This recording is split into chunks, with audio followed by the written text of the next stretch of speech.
Hockey brought to you by Domino's Pizza, live 105.7 myFM. The score after 20 minutes of play, Strathroy leads St. Thomas by a score of 3-0 in the first intermission right now.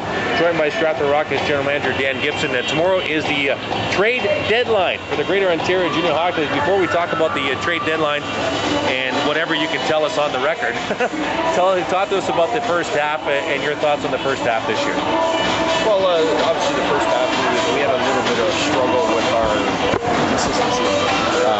We really had to find our groove and find out what our team was all about. And we've really come down to being a blue-collar team again. And it's just finding the right combinations to win your hockey games and find the right guys to play the right roles throughout the entire game and then throughout the rest of the season and the special teams especially. Did you expect the hockey club to be at this particular spot in the standings at the start of the year? I mean, we predicted ourselves to be in the middle of the pack team, contending for a top 2, 3, 4 spot.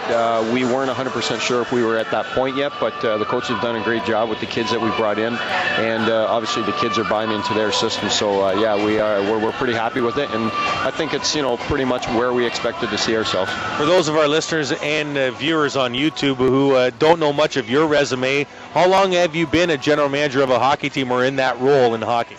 Well, probably I think it's 11 years or 13 years now in the GOJHL as a general manager, 16 in the OHA as a coach or general manager, and 19 overall. So actually 20. This is my 20th year throughout the ranks of junior C, D, and B. Well, congratulations, first of all, for that. Now, with 20 years, you got a ton of experience. When the deadlines come up. How does a season play itself out for a GM? In hockey or junior B hockey, especially the first half? What do you look for? Do you set yourself for targets during the year? A month in, 2.5 months in. Do you set any personal targets to evaluate your roster? Yeah, we always do. We do player evaluations on a consistent basis after every game, and then we consistently meet with the coaches and we talk about our roster and what we think we need to be a better hockey team. Bottom line is my job is to improve the hockey team if we think it needs to be improved, and I have to find the right the fit for those holes that myself and the coaching staff, as well as our president Don Van Massenhoven, think that we need to fill. So we set goals and we look at our roster constantly and determine whether we're getting what we want out of the players. Now, Strathroy, correct me if I'm wrong, Strathroy and St. Mary's, only two teams in the West that are not privately owned. How difficult is that to build a hockey club versus teams that are privately owned and, for lack of a better term, can have more in the wallet? Well, it makes it a lot more difficult. I mean, we run on a budget, and I strictly have to try and follow that budget so that I know that I can pay for everything and that the team can pay for everything throughout the year. And when you have an owner, I'm sure they do the same thing. They operate like a business and they create a budget, but it's a little easier to go over that budget because there's somebody there to pick up the shortfall.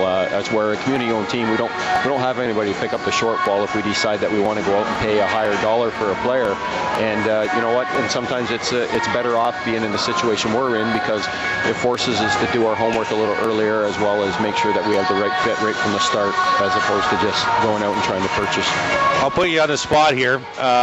There's not a lot of people in the league that are happy with what the Chatham Maroons have done as far as technically purchased their roster for a run at the Sutherland Cup. Another huge acquisition out of Port Colborne in the last 24 hours.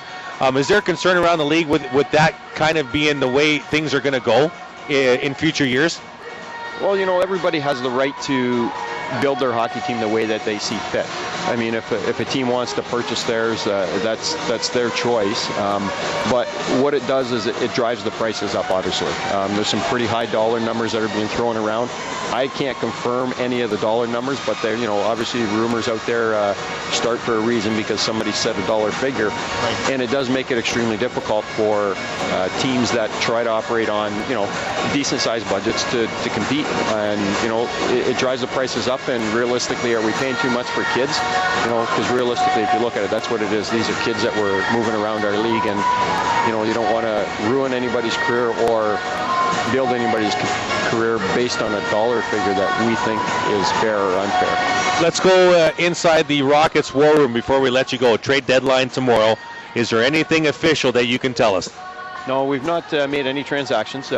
We are pretty happy with our team, Chris. We do have a couple things in the works right now. If they pan out, one of them will be known later tonight if it pans out, and then one other one that we've been working on will be a last-minute deal if it does happen. But as of right now, nothing official. Are you able to tell us anything as far as these possible two irons in the fire as far as positions on the ice? Are you able to tell us anything?